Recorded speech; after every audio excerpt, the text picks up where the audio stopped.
खूप कन्फ्युजन झालेलं आहे, खूप खूप कन्फ्युजन आहे. त्यामुळे आपल्याला या सगळ्या शब्दांचा नीट अर्थ माहीत असला पाहिजे की धम्मचक्र म्हणजे काय, धम्मचक्र प्रवर्तन म्हणजे काय, धम्मचक्र अनुप्रवर्तन म्हणजे काय, धर्मांतर म्हणजे काय, धम्म दीक्षा म्हणजे काय. हे सगळे जे शब्द आहेत ते फक्त शब्द नाही आहेत बांधवांनो, या प्रत्येक शब्दामागे खूप मोठा अर्थ दडलेला आहे. बुद्ध, धम्म आणि संघ या तीन रत्नांना प्रथमतः त्रिवार अभिवादन करतो. बोधिसत्व डॉक्टर बाबासाहेब आंबेडकर यांच्या समग्र धम्मक्रांतीमध्ये जीवनाच्या शेवटच्या श्वासापर्यंत समर्पित राहून आजच्या या मंगलमय प्रसंगी संघरत्न बुद्धविहार, मयूर पार्क, औरंगाबाद या ठिकाणी उपस्थित आपण सर्व धम्म उपासिका, धम्म उपासक आपल्या सर्वांप्रती मी अनंत मंगल कामना, मंगल आशीष अर्पण करतो आणि आजच्या धम्म देसनेला सुरुवात करतो. उपस्थितांनो,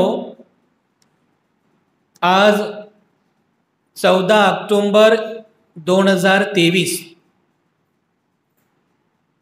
एक ऐतिहासिक दिन, एक महान क्रांती दिन.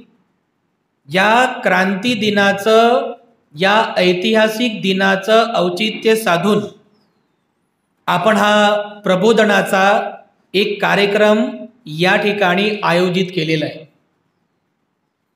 तसा तर इतिहास आपल्या सर्वांनाच माहिती आहे की आजपासून 67 वर्षांपूर्वी म्हणजे 14 ऑक्टोंबर 1956 बोधिसत्व डॉक्टर बाबासाहेब आंबेडकरांनी नागपूरच्या दीक्षाभूमी या ठिकाणी बौद्ध धम्माची दीक्षा घेतली आणि आपल्या सर्वांना बौद्ध बनवलं.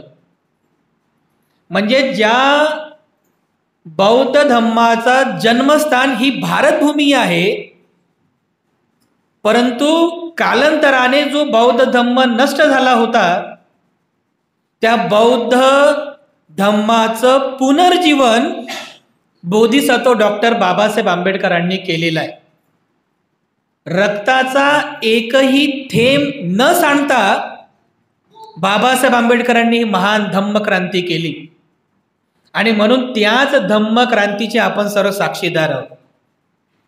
आज या दिनी म्हणजे आजच्या या 14 ऑक्टोंबर या दिनी आपल्या सर्वांना बौद्ध बनून कंप्लीट 67 वर्ष झालेली आहेत. बरोबर आहे. 14 ऑक्टोंबर 1956 आपण बौद्ध झालो आणि आज 14 ऑक्टोंबर 2023 कंप्लीट आज आपण 67 वर्षांचे बौद्ध झालेले आहोत. बरोबर आहे की नाही. म्हणजे आपल्या सर्वांना बौद्ध बनून 67 वर्ष झाली. अर्थातच बाबासाहेब आंबेडकरांच्या बौद्ध धम्म दीक्षा समारंभाला 67 वर्ष झाली आणि त्याच धम्म दीक्षा समारंभाचा, त्या धम्मक्रांती दिनाचा 67वा वर्धापन दिन, ॲनिव्हर्सरी वर्धापन दिन आजच्या दिनी आपण सर्व साजरा करीत आहोत, संपन्न करीत आहोत. तर या वर्धापन दिनाच्या निमित्ताने आपल्या समाजामध्ये जे काही कन्फ्युजन आहे, ज्या काही वैचारिक गोंधळ झालेला आहे शब्दांच्या बाबतीमध्ये, इतिहासांच्या बाबतीमध्ये, हा वैचारिक गोंधळ किंवा हे कन्फ्युजन दूर व्हावं आणि एकदम क्लिअरली या सगळ्या कन्सेप्ट आणि हा सगळा इतिहास आपल्याला समजावा, जेणेकरून आज जर योग्य पद्धतीने जर आपण हा विचार ठेवला तर पुढची पिढी सुद्धा आपलं अनुकरण करेल. कारण आपण कसं अनुकरण करणारे लोक आहोत. मागच्या पिढीच्या लोकांनी जो शब्द वापरला तो शब्द आपणही वापरत आहोत, आहे की नाही. तर बघा कन्फ्युजन कुठे कुठे होते. आणि प्रबोधनाची काय गरज आहे. व्हॉट्सअपला, फेसबुकला आम्ही जेव्हा आज बघितलं तर सोशल मीडियावरती विविध प्रकारचे पोस्ट फिरत आहेत. काही पोस्ट असे आहेत की धम्मचक्र परिवर्तन दिनाच्या शुभेच्छा. म्हटलं हा शब्द कुठून आला आता? परिवर्तन, प्रवर्तन पण नाही, परिवर्तन, बदल. काय बदल झाला माहीत नाही, आपण विचार करत नाही ना. बस पोस्ट आवडली, फोटो छान आहे, कलर चांगला आहे, पिक्सल चांगले वापरलेले आहेत, आवडला फोटो, केला व्हायरल. हे पॅक आहे सर्व. आणि व्हायरल करायला पैसे थोडे लागतात. पण हे करायला पैसे जर लागत नसले पण हे पाहिजे ना, आवश्यक आहे ना. धम्मचक्र परिवर्तन म्हणजे काही माहिती नाही, त्याचा संबंध काय, त्याच्या शब्दाचा अर्थ काहीच माहिती नाही, फक्त पोस्ट व्हायरल करायची आणि गोंधळ करायचा. काही काही पोस्ट अशा पण फिरतात, धम्मचक्र प्रवर्तन दिनाच्या हार्दिक शुभेच्छा. हा एक प्रॉपर शब्द आहे बौद्ध धम्मामध्ये.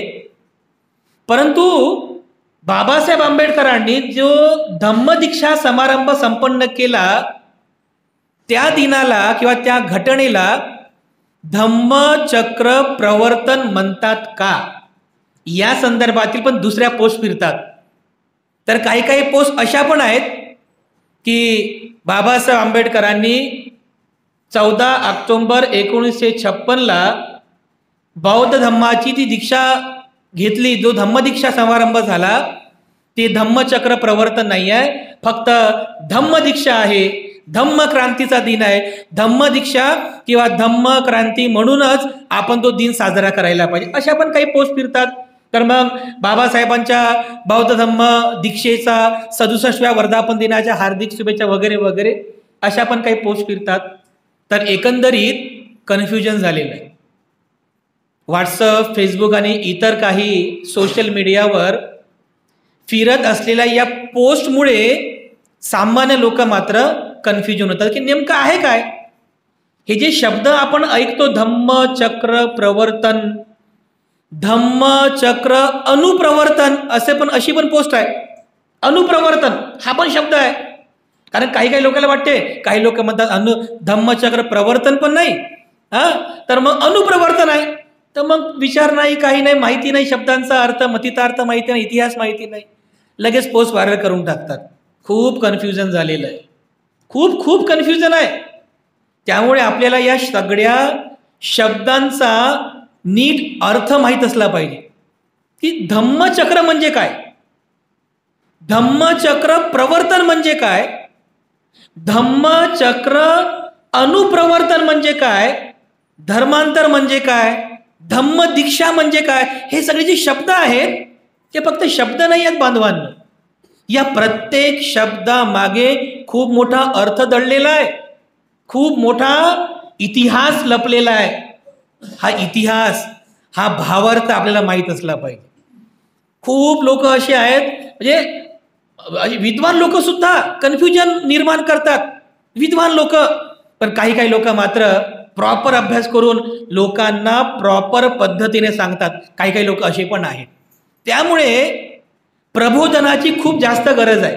प्रबोधन, तर प्रबोधन जोपर्यंत आपल्यामध्ये होणार नाही, हे जे शब्द आहेत ना, धम्मचक्र, धम्मचक्र प्रवर्तन, अनुप्रवर्तन, धर्मांतर, धम्मदीक्षा, या शब्दांचा जोपर्यंत अर्थ आपल्याला समजणार नाही तोपर्यंत आपण जे म्हणतोय ते चुकीचं म्हणतोय की खरं योग्य आहे हे आपल्याला क्लिअर होणार नाही. केवळ पोस्ट फिरताय म्हणून नाही, पुस्तकामध्ये लिहिलेलं आहे म्हणून पण नाही, ते स्वतःला पटलं पाहिजे, स्वतःला प्रॉपर त्याची जाणीव असली पाहिजे. त्यामुळे हे जे शब्द आहेत या शब्दांचा व्यवस्थित अर्थ आपण सर्वांनी समजून घेणं अत्यंत आवश्यक आहे. जेव्हा तथागत सम्यक संबुद्धांना बुद्धगया या ठिकाणी निरंजना नदीच्या काठी एका पिंपळाच्या म्हणजे बोधी वृक्षाखाली बसून जे ज्ञान प्राप्त झालं, ज्याला आपण दुःखमुक्तीचं ज्ञान म्हणतो, त्यालाच आपण धम्म म्हणतो, त्यालाच आपण बुद्धत्वाचं ज्ञान म्हणतो. तर हे जे ज्ञान आहे, हे ज्ञान लोकांना सांगावं की सांगू नये या विषाद योगामध्ये भगवान बुद्ध होते, या द्वंद्व मानसिकतेमध्ये. कारण हा धम्म नवीन आहे. जर मी लोकांना हा धम्म सांगतो कारण जो नाविन्यपूर्ण धम्म आहे, तर लोक समजून घेतील का? लोक ह्या धम्माचं स्वीकार करतील का? अशा विषाद योगामध्ये, म्हणजे द्वंद्व मानसिकता. तर जेव्हा भगवान बुद्ध या संपूर्ण जनतेकडे पाहतात तर त्यांना ही जनता दुःखी दिसते, अज्ञानी दिसते, की लोक खूप अज्ञानी आहेत, आणि ठरवतात की आपण या दुःखमुक्तीच्या ज्ञानाचा उपदेश केला पाहिजे. तर भगवान बुद्ध गयेहून पायी प्रवास करत करत सारनाथला जातात. कशासाठी? कारण सारनाथमध्ये त्यांचे जुने मित्र, परिव्राजक मित्र कौंडिन्य, अश्वजित, महानाम, भद्दीय आणि वप्प हे पंचवग्गीय परिव्राजक मित्र ते सारनाथमध्ये विहार करीत होते. तर जेव्हा भगवान बुद्ध विचार करतात की माझ्या बुद्धत्वाचा उपदेश मी कोणाला करू, तर त्यांना आठवण होते त्यांच्या पहिल्या गुरूंची, आलार कालाम. ते नक्कीच माझा हा धम्म समजून घेतील, पण आलार कालाम मृत्यूला प्राप्त झालेले असतात. त्यांना पुन्हा स्मरण होते त्यांचे दुसरे गुरु उद्धक रामपुत्त. ते नक्कीच माझा धम्म समजून घेतील, नक्कीच समजतील, नक्कीच समजून घेतील, पण तेही मृत्यूला प्राप्त झालेले असतात. मग आता असं कोण आहे की जो माझा धम्म समजून घेईल, जो माझा धम्म आत्मसात करेल?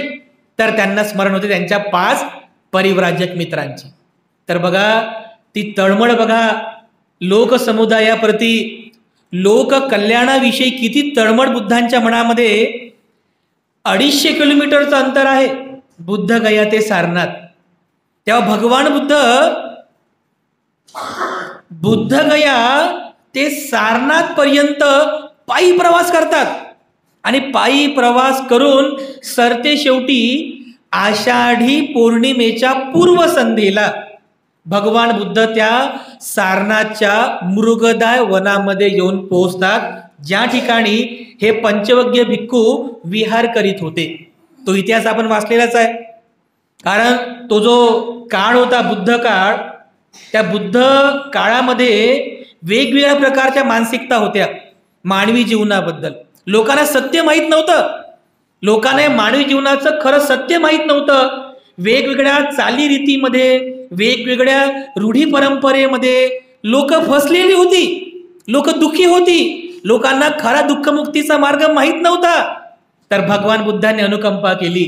अनंत महाकारुणिक तथागत भगवान बुद्ध या दुःखमुक्तीच्या ज्ञानाचा उपदेश करण्यासाठी बुद्ध गया ते सारनाथ पर्यंत पायी प्रवास करतात. आषाढी पौर्णिमेच्या पूर्व संध्येला त्या सारनाथच्या मृगदाय वनामध्ये येऊन पोहोचतात. तर पाहतात त्याच वनामध्ये ते 5 मित्र विहार करीत होते. ते 5 मित्र त्यांना दुरूनच पाहतात. का रे, तो बघा, तो सिद्धार्थ बघा, ज्याने सुजाताकडून खीर ग्रहण केली होती, तो तपभंगी आहे, तपभल्लिक आहे, त्याचा आपण सत्कार करायचा नाही, सन्मान करायचा नाही. त्याची इच्छा असेल तर तो येईल, बसेल, आपण त्यांना कोणी बोलणार नाही, असा ते संकल्प करतात. त्यांना माहीत नसतं ना की सिद्धार्थ तर सिद्धार्थ राहिले नाही, त्याने बुद्धत्वाचं ज्ञान प्राप्त केलेलं आहे. प्रखर व्यक्तिमत्वाचे भगवान बुद्ध, की जेव्हा भगवान बुद्ध हळूहळू एक एक पाऊल त्या पंचवग्गीय भिक्खूंच्या जवळ येतात, अगदी सावलीच्या अंतरापर्यंत आले, की तेव्हाच भगवान बुद्धांचं ते प्रखर व्यक्तिमत्व, ते पंचवग्गीय भिक्खू पाहतात. ते बुद्धत्वाचं तेज एवढं प्रखर असते की चालणारा माणूस सुद्धा थांबून जायचा. बुद्धांना पाहिल्याबरोबर लगेच खाली बसायचा, लगेच हात जोडून वंदन करायचा, अभिवादन करायचा. एवढं बुद्धांचं व्यक्तिमत्व, पर्सनॅलिटी एवढी प्रखर आणि आकर्षक होती. ते पंचवग्गीय भिक्खू परिव्राजक भगवान बुद्धांना पाहतात, तर त्यांच्या मनातला जो संकल्प असतो ते लगेच गळून जातो. एक जण लगेच पुढे येतो, त्यांच्या हातातली भिक्षापात्र घेतो. दुसरा पुढे येतो, त्यांना पाय धुण्यासाठी पाठ ठेवतो. तिसरा पुढे येतो, त्यांना पाय धुण्याकरिता पाणी समोर ठेवतो. चौथा पुढे येतो, त्यांचे पाय धुवून देतो. पाचवा त्यांना बसण्यासाठी आसन टाकतो आणि म्हणतो की आयुष्यमान आपण हे आसन ग्रहण करावं. तेव्हा भगवान बुद्ध त्या आसनावरती स्थानापन्न होतात. तर ते पंचवग्य भिक्खू भगवान बुद्धांना पाहतात, तर त्यांना बुद्धा म्हणजे सिद्धार्थातलं तेज दिसते. ते म्हणतात की अरे सिद्धार्था, तुझी देहकांती अतिशय तेजस्वी दिसत आहे, अतिशय आकर्षक दिसत आहे. नक्की तुला काहीतरी प्राप्त झालं का? तर सिद्धार्थ म्हणतात की मित्रांनो, मी आता पूर्वीचा सिद्धार्थ राहिलेलो नाही. मी आता पूर्वीचा सिद्धार्थ राहिलेलो नाही आहे. मी आता तथागत आहे. मी आता म्हणजे स्वतःचा उल्लेख, बुद्ध स्वतःचा उल्लेख तथागत म्हणून करीत असत. आणि मग बुद्ध म्हणतात की बसा मित्रांनो, मी तुम्हाला मी शोधलेल्या दुःख मुक्तीच्या मार्गाचा उपदेश करतो. तर त्या पंचवग्य भिक्खूंना सुरुवातीला वाटतं की खरंच दुःखमुक्तीचा मार्ग यांनी शोधला का? तर त्यांना एक गोष्ट माहीत असतं की सिद्धार्थ कधी खोटं बोलत नाहीत. हे सुद्धा सत्य असेल. ते पंचवग्य भिक्खू त्या ठिकाणी बसतात आणि भगवान बुद्ध त्यांनी शोधलेल्या, त्यांनी स्वचिंतनातून शोधलेला दुःख मुक्तीचा मार्ग ना भूतो ना कोणी असा सांगितलेला आहे, असा सत्य आर्य सत्यांचा दुःखमुक्तीचा मार्ग भगवान बुद्ध त्या पंचवग्य भिक्खूंना सांगतात. तो जो दिवस होता ज्या दिवशी भगवान बुद्ध त्या पंचवग्य भिक्खूंना आपल्या बुद्धत्वाचा पहिला उपदेश करतात, त्या उपदेशाला बौद्ध तत्वज्ञानामध्ये धम्मचक्र प्रवर्तन असं म्हणतात. आलं लक्षात? सारनाथ मध्ये आषाढी पौर्णिमेच्या दिनी भगवान बुद्धांनी त्यांच्या बुद्धत्वाचा जो पहिला उपदेश दिला त्या पंचवग्य भिक्खूंना, त्या घटनेला बौद्ध तत्वज्ञानामध्ये काय म्हणतात? धम्मचक्र प्रवर्तन असं म्हणतात. धम्मचक्र प्रवर्तन का म्हणतात? कारण भगवान बुद्धांनी पहिल्यांदा या पृथ्वीवर पहिल्यांदा मानवी जीवनातील दुःखमुक्तीचा मार्ग प्रकाशित केला, उजागर केला, हा धम्म प्रकाशित केला. म्हणजे त्यांनी जे धम्माचं तत्वज्ञान आहे हे तत्वज्ञान प्रकाशित केलं. म्हणून तिथं म्हटलेलं आहे की जे धम्माचं चक्र आहे, या धम्माच्या चक्राला प्रवर्तित केलं. प्रवर्तित करणे म्हणजे काय? इंग्लिशमध्ये त्याला म्हणतात ऍक्टिव्ह करणे. ऍक्टिव्ह करणे, प्रवर्तित करणे. तर भगवान बुद्धांनी या मानवी जीवनातील हा जो दुःखमुक्तीचा मार्ग आहे धम्म, त्या धम्माच्या चक्राला प्रवर्तित केलं, ऍक्टिव्ह केलं. आणि मग तिथून सुरू झाला या धम्मचक्राचा प्रवास. चारही दिशेने भिक्खू संघाने धम्मचक्राचा प्रचार आणि प्रसार केला. भगवान बुद्धांनी जे धम्मचक्र प्रवर्तित केलं, त्याच धम्माचा प्रचार आणि प्रसार भिक्खू संघाने संपूर्ण जम्बूद्वीपामध्ये केला, संपूर्ण जगभरामध्ये केला. आणि म्हणून त्या घटनेला बाली साहित्यामध्ये आणि बौद्ध धम्माच्या इतिहासामध्ये काय म्हणतात? धम्मचक्र प्रवर्तन. आणि या उपदेशामध्ये भगवान बुद्धांनी जो उपदेश केलेला आहे त्या उपदेशाला धम्मचक्र प्रवर्तन सुत्त असं म्हणतात. पाली साहित्यामध्ये सुत्त पण आहे. काय आहे हे धम्मचक्र? कोणत्या उपदेशाला धम्मचक्र म्हणतात? तर जर तुम्ही धम्मचक्राचा जर उपदेश वाचला, धम्मचक्र, तर धम्मचक्र प्रवर्तन सुत्तामध्ये भगवान बुद्धांनी सांगितलेल्या त्या धम्मचक्राचा तत्वज्ञानाचा उपदेश आहे. कोणतं तत्वज्ञान आहे? तर भगवान बुद्ध या धम्मचक्र प्रवर्तन सुत्तामध्ये 4 आर्य सत्यांचा उपदेश करतात. 4 आर्य सत्य. पहिलं आर्य सत्य कोणतं आहे? या मानवी जीवनात दुःखाचं अस्तित्व आहे, हे निर्विवाद सत्य आहे, कोण नाकारू शकत नाही. दुःख आर्य सत्य.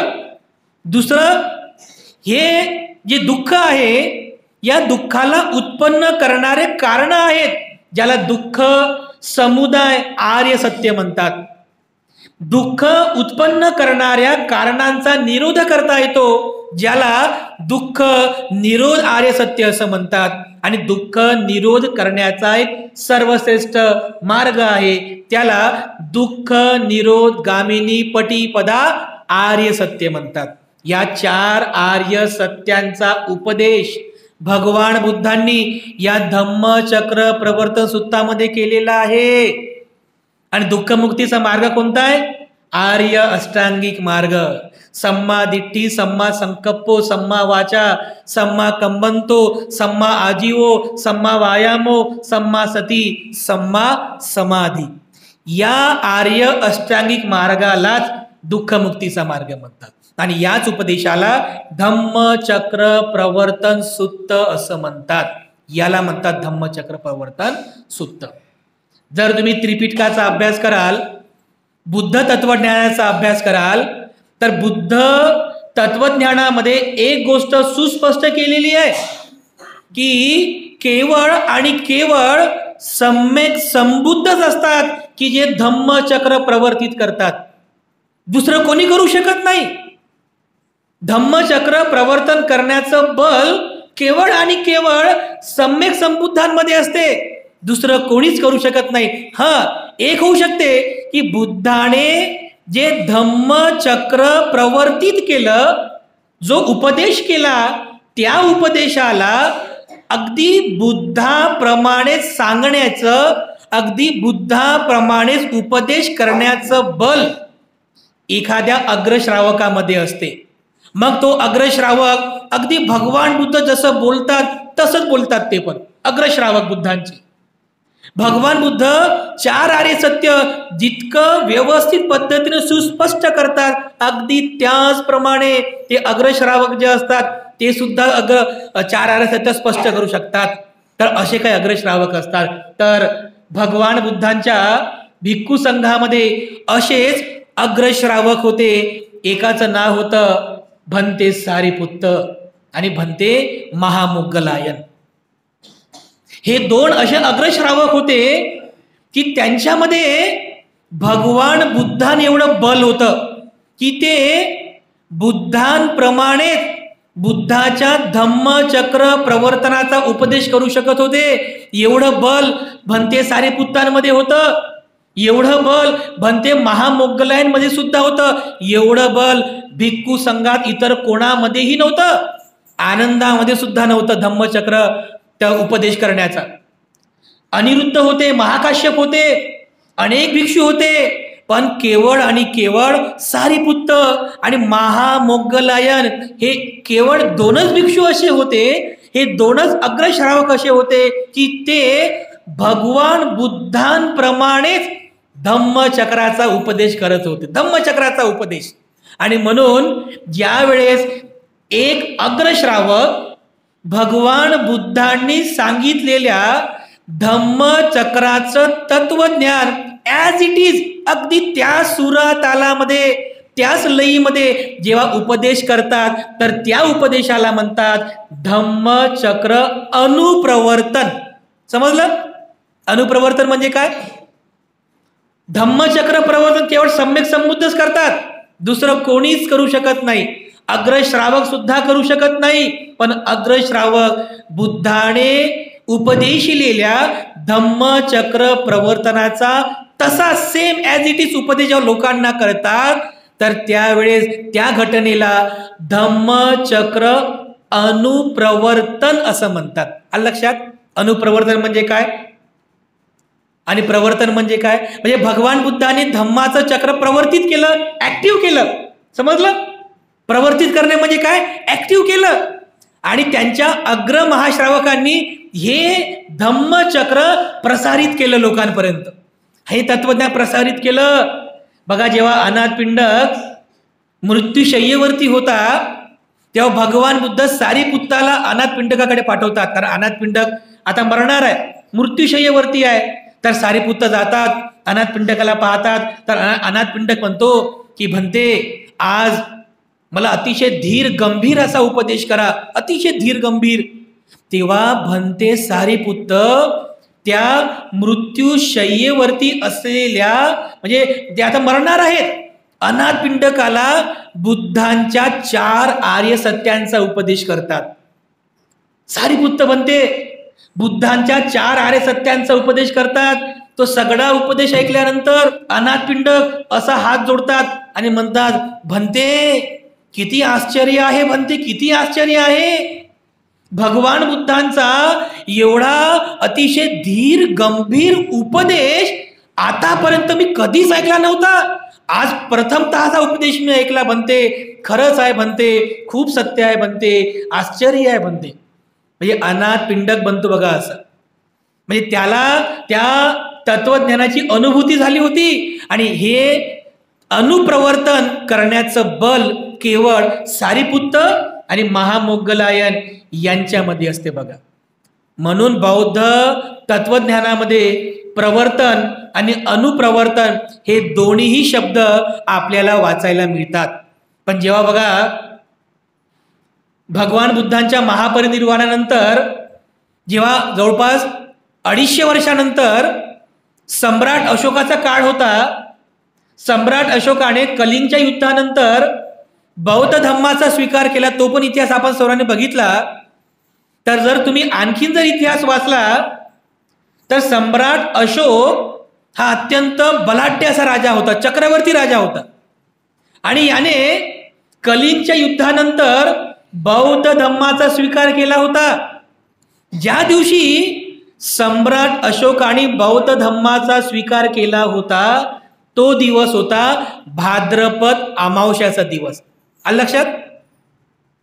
ज्या दिवशी सम्राट अशोकाने बौद्ध धम्माचा स्वीकार केला होता तो दिवस होता भाद्रपद अमावस्याचा दिवस. त्या दिवशी भाद्रपद अमावस्या होती.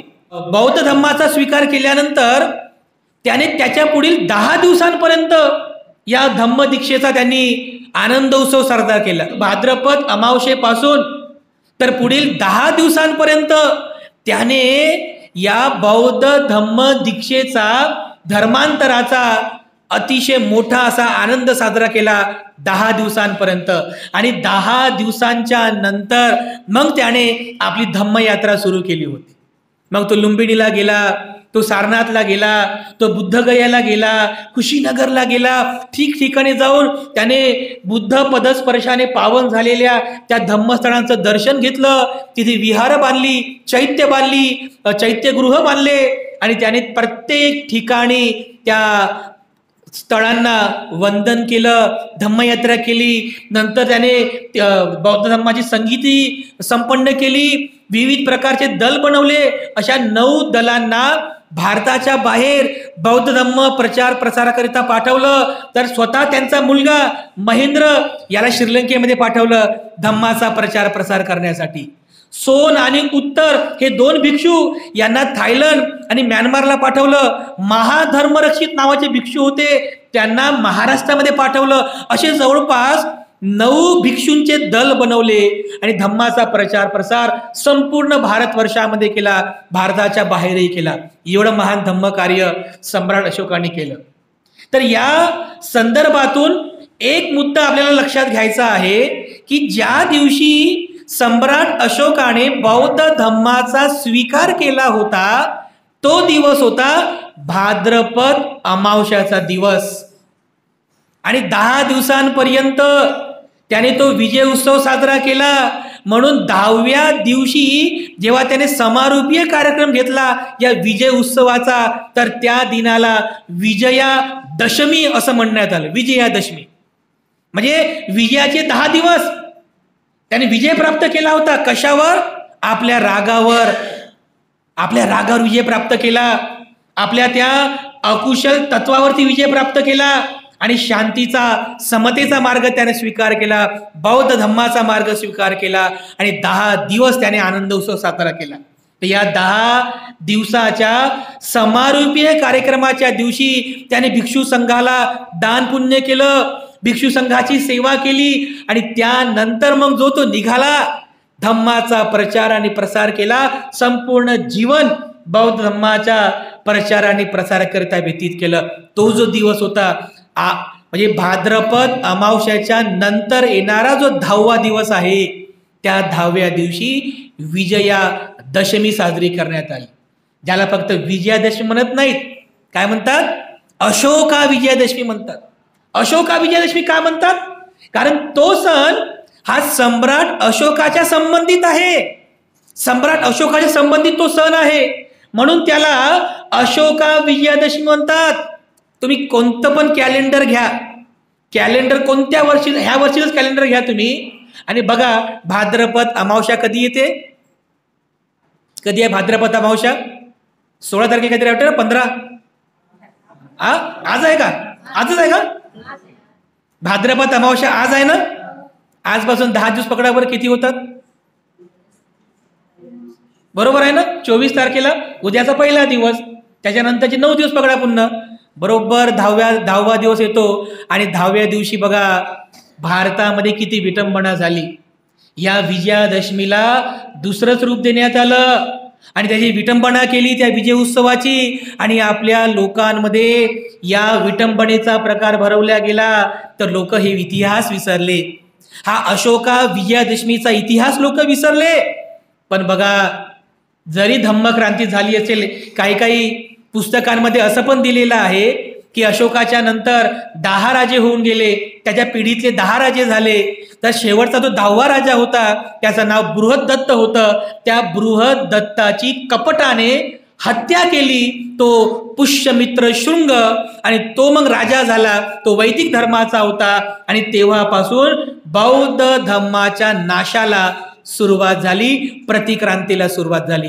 म्हणून त्या 10 राजांच्याही स्मरणार्थ विजयादशमी साजरी करतात असं पण काही पुस्तकांमध्ये आहे. पण तात्विक विचार जर केला तर भाद्रपद अमावस्याला बौद्ध धर्माचा स्वीकार केला आणि पुढील 10 दिवसांपर्यंत त्याने विजयोत्सव साजरा केला, म्हणून त्याला त्या 10व्या दिवसाला अशोका विजयादशमी असं म्हणतात.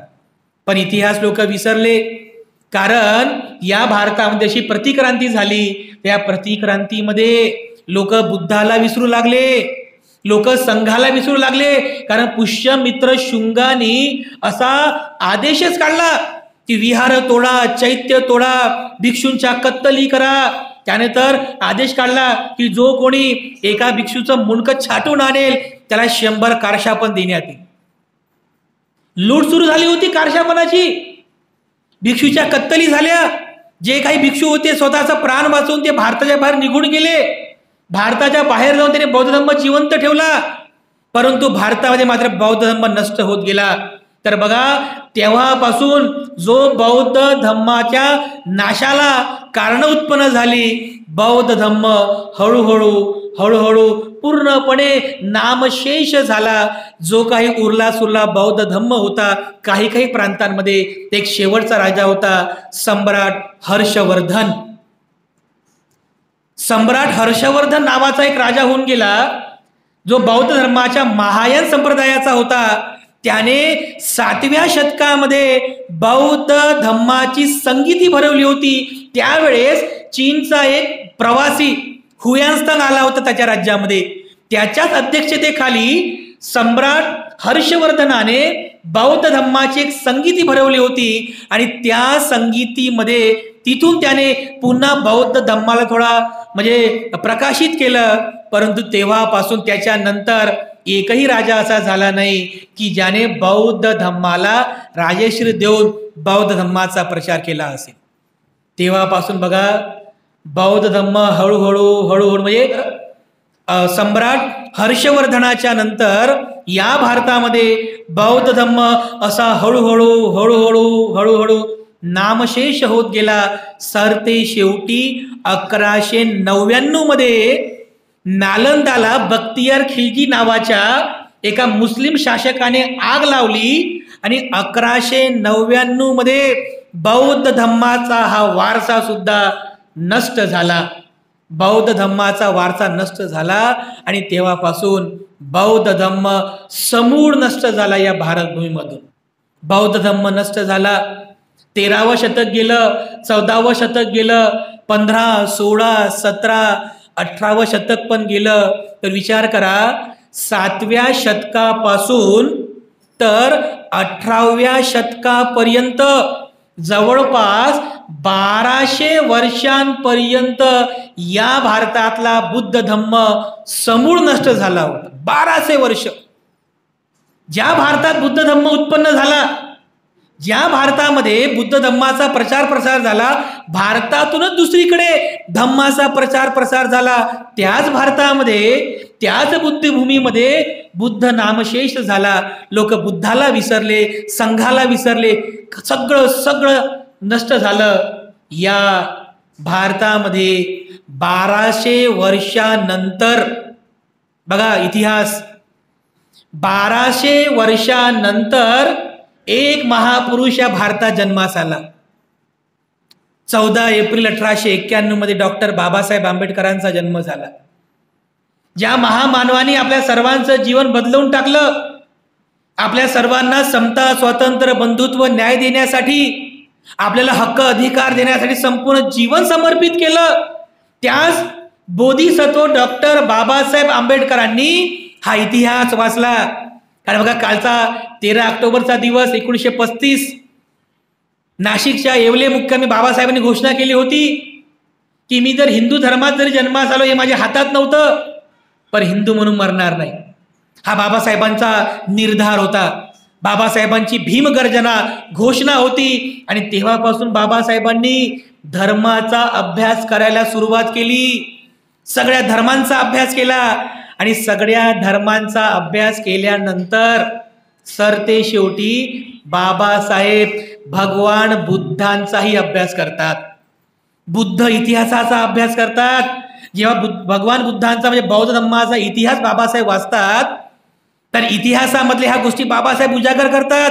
अरे हा इतिहास आहे की या भारतामध्ये ज्या राजांनी संपूर्ण भारतवर्षात नव्हे तर संपूर्ण जगामध्ये बुद्ध धम्माचा प्रचार केला होता, तो सम्राट अशोक, की ज्याच्या बौद्ध धम्म दीक्षा विधीचा आनंदोत्सव 10 दिवस साजरा केला होता, तो विजयादशमीचा सण अरे हिंदूंचा नाही आहे, हा बुद्ध धर्माचा सण आहे, बौद्ध संस्कृतीचा सण आहे. हा इतिहास बाबासाहेबांनी वाचला. आणि जेव्हा बाबासाहेबांनी संकल्प केला, बाबासाहेबांनी घोषणा केली हे बुद्ध धम्माचा स्वीकार करणार आहेत, तर बघा जेव्हा बाबासाहेबांनी ही गोष्ट निश्चित केली, तर त्या वेळेच्या प्रबुद्ध भारताच्या वर्तमानपत्रामध्ये बाबासाहेबांच्या या धर्मांतराची एक बातमी छापण्यात आली होती. बघा 23 सप्टेंबर 1956च्या प्रबुद्ध भारतामध्ये बातमी छापण्यात येते बाबासाहेबांच्या धर्मांतराची. आणि ती बातमी अशी आहे, बौद्ध धम्म स्वीकार करण्याचा दिवस व ठिकाण मी ठरवलेले आहे. बाबासाहेब सांगतात, बाबासाहेब म्हणतात की बौद्ध धर्म स्वीकार करण्याचा दिवस आणि स्थळ मी ठरवलेले आहे. येत्या विजयादशमीच्या 14 ऑक्टोबर 1956 नागपूर येथे मी धर्मांतर करणार आहे. हे बातमीपत्रात छापलेलं होतं, बाबासाहेबांचं वचन आहे. 9 ते 10 या वेळेत धम्मदीक्षा समारंभ होईल आणि संध्याकाळी माझे जाहीर व्याख्यान होईल. 23 सप्टेंबर 1956 प्रबुद्ध भारताच्या अंकामध्ये हे छापण्यात आलं होतं. म्हणजे बाबासाहेब आंबेडकरांनी 14 तारखेला महत्व दिलेलं नाही आहे. बाबासाहेब आंबेडकरांनी 14 ऑक्टोबरला महत्व दिलेलं नाही. बाबासाहेब आंबेडकरांनी विजयादशमीला महत्व दिलेलं आहे. कारण जेव्हा एक महापुरुष एक महान कार्य संपन्न करतात, तर ते महान कार्य संपन्न करण्यासाठी सुद्धा ते दिवस ठरवतात, स्थळ ठरवतात, तर त्यामागे सुद्धा इतिहास असतो. बाबासाहेबांनी नागपूर हे स्थळ ठरवलं. का ठरवलं? कारण नागपूर हे नागवंशीयांची भूमी आहे आणि नागवंशी लोकांनी बौद्ध धम्माचा प्रचार आणि प्रसार केला आणि म्हणून मी हे स्थळ निवडलेलं आहे. स्थळ निवडण्यामागे सुद्धा बाबासाहेबांनी इतिहास सांगितलेला आहे. आणि 14 ऑक्टोबर 1956 बाबासाहेब बौद्ध धम्माचा स्वीकार करतात. त्यामागचा पण इतिहास बाबासाहेब का सांगतात? विजयादशमी. कारण विजयादशमी का? कारण विजयादशमी ही सम्राट अशोकाच्या संबंधित आहे. अशोकाने 10 दिवस बौद्ध धर्माचा आनंद साजरा केला होता. तो विजयादशमीचा ऐतिहासिक दिनाला साक्षी ठेवून मी बौद्ध धम्माची दीक्षा घेणार आहे, असं बाबासाहेब त्या ठिकाणी सांगतात. म्हणजे बाबासाहेब आंबेडकरांनी अशोका विजयादशमीला महत्व दिलेलं आहे. समजलं, आलं लक्षात? आणि जेव्हा त्यानंतर भारतीय बौद्धजन समितीकडे हे सगळं, म्हणजे नागपूरला जे काही दीक्षा समारंभ झाला, त्या दीक्षा समारंभाची संपूर्ण जबाबदारी भारतीय बौद्धजन समितीला दिली होती. आणि त्याचे जे मुख्य होते वामन गोडबोले, तर वामन गोडबोले यांनी प्रबुद्ध भारतामध्येच एक पत्रक छापलं होतं. त्या पत्रकामध्ये ते असं सांगतात, सामुदायिक धर्मांतर. त्यांनी शब्दप्रयोग का केला? सामुदायिक धर्मांतर. आणि पुढे लिहितात की येणाऱ्या विजयादशमीच्या रविवार दिनांक 14 ऑक्टोबर 1956 बौद्ध धर्म ग्रहण विधी संपन्न होणार आहे. कोणता शब्दप्रयोग केला? बौद्ध धर्म ग्रहण विधी. इथे कुठेच धम्मचक्र अनुप्रवर्तन होणार आहे, धम्मचक्र प्रवर्तन होणार आहे असा कुठेही उल्लेख नाही आहे. बाबासाहेबांनी धर्मांतर शब्द वापरला. त्यानंतर या मथळ्यामध्ये बौद्ध धर्म ग्रहण विधी असा शब्दप्रयोग वापरलेला आहे. सुस्पष्ट आहे की विजयादशमी 14 ऑक्टोबर 1956च्या विजयादशमीच्या मुहूर्तावरती बौद्ध धर्म ग्रहण विधी संपन्न होईल. ब्रह्मदेशीय भिक्षू महास्तवित चंद्रमणी यांच्या हस्ते बाबासाहेब आंबेडकरांचा बौद्ध धर्म ग्रहण विधी संपन्न होणार आहे. हे छापण्यात आलं होतं. मग त्यानंतर जेव्हा प्रबुद्ध भारतामध्ये आणखीन एक बातमी छापली होती, की एक बातमी अशी होती प्रबुद्ध भारतामध्ये की धम्मचक्र प्रवर्तनासाठी चलो नागपूर, धम्मचक्र प्रवर्तनासाठी चलो नागपूर. आणि मग तेव्हा लोकांनी सुद्धा असं सुरू केलं बोली भाषेमध्ये की धम्मचक्र प्रवर्तनासाठी चलो नागपूर, धम्मचक्र प्रवर्तनासाठी चलो नागपूर. आणि असं म्हणता म्हणता ते शब्द असे फिरू लागले तर बाबासाहेबांबद्दल आपण भावनिक आहोत ना, आपण सगळे बाबासाहेबांबद्दल भावनिक आहोत. आणि भावनिक असल्यामुळे आपण बाबासाहेबांच्या त्या धम्मदीक्षा सोहळ्याला जेव्हा धम्मचक्र प्रवर्तन हा शब्द प्रयोग जेव्हा सुरू झाला, तर तेव्हापासून पिढीने अनुकरण करत गेली. आजही लोक धम्मचक्र प्रवर्तन असा शब्द वापरतात. परंतु बांधवांनो, बौद्ध धम्माचा म्हणजे डीपली अभ्यास केल्यानंतर आपल्या लक्षात येईल की धम्मचक्र प्रवर्तन केवळ आणि केवळ सम्यक संबुद्धच करतात, दुसरं कोणीच करू शकत नाही. त्यांचे अग्रमहाश्रावक हे धम्मचक्र अनुप्रवर्तन करतात, दुसरं कोणी करू शकत नाही. आणि बाबासाहेब आंबेडकरांनी बौद्ध धम्माची जी दीक्षा घेतली, तो दीक्षा समारंभ झाला, त्या दिनाला धम्मचक्र वर्तन म्हटल्या जात नाही, धम्मचक्र अनुप्रवर्तन सुद्धा म्हटल्या जात नाही. तर आपण काय म्हणावं? कारण तो दिवस सुद्धा महत्वाचा आहे. काही लोक म्हणते 14 ऑक्टोबर करायचं की विजयादशमी करायची? तर लोक म्हणतात विजयादशमीलाच महत्व दिलं बाबासाहेबांनी, 14 ऑक्टोबरला महत्व दिलं नाही.